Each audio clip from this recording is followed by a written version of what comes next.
So A Blast for Mary and Dara was written in year 2000 for the wedding of Dara Morgan and Mary DeLay, and it's a very short, quite raucous piece for solo saxophone, but it was written partly as a sort of celebration of their wedding and also to sort of give a little bit of a shock to the proceedings, I hope. It was one of those Irish weddings where anything can happen, I believe.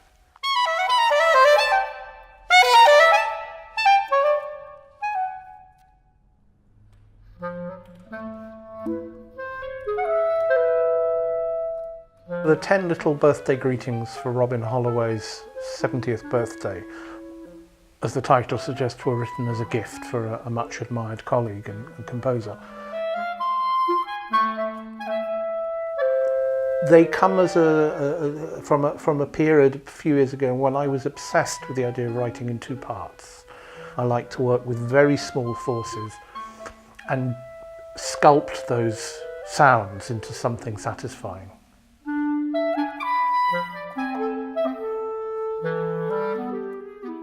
Why I was attracted to the clarinet duet medium is its clarity. There's no fuzz, there's no room for any filling. It has to be just those notes and no others.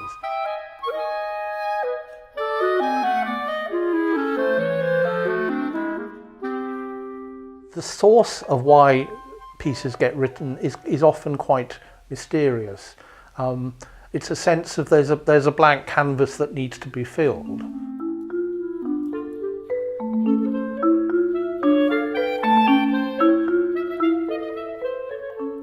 Mysterioso for clarinet and marimba was written very much for these performers, Victoria and Chris Brannick, who's been not only a very good friend but also a wonderful colleague. It's a very intimate piece. There are very few notes, and it took me a very long time to get it right. Because I don't have any sort of systems for generating notes.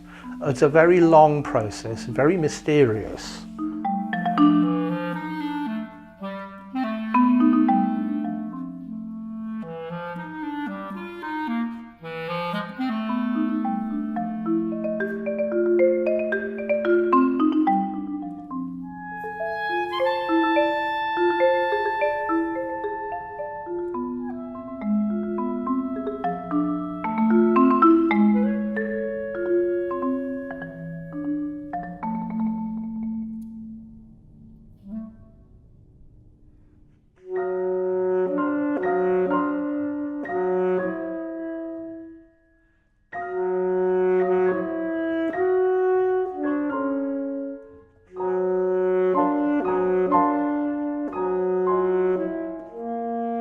Music for Art and Tom was written, I think, in 1999 for Tom Bergeron and Art Maddox, who were musicians I knew living on the west coast of America.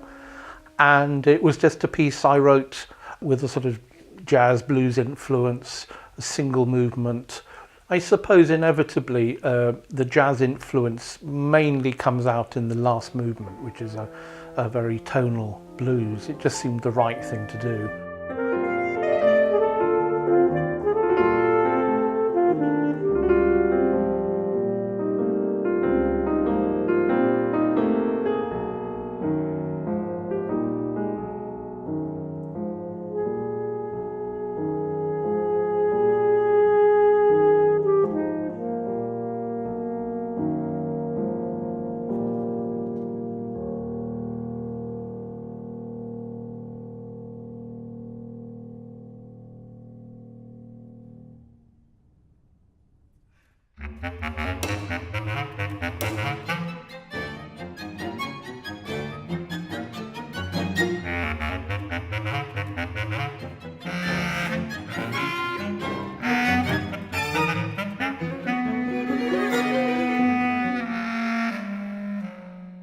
Well, the Sonata Macabre for bass clarinet and string quartet was written in response to a request from Victoria. Combining bass clarinet and string quartet, I have to say, seemed the most natural thing in the world.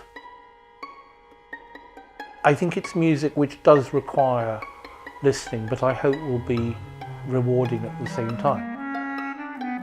I like to think that the composer has a job to do, has a duty to the listeners and the performers, without in any way sort of making their music accessible in a bad sense.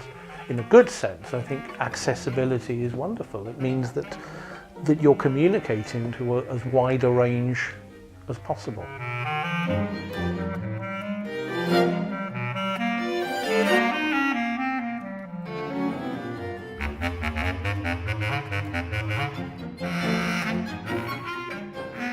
I want to bring back the notion of an artwork which requires attention, which requires repeated listening perhaps, or at least invites repeated listening, but at the end of it you think, you know, that's something that will, if not necessarily change my life, at least enrich it in some small way.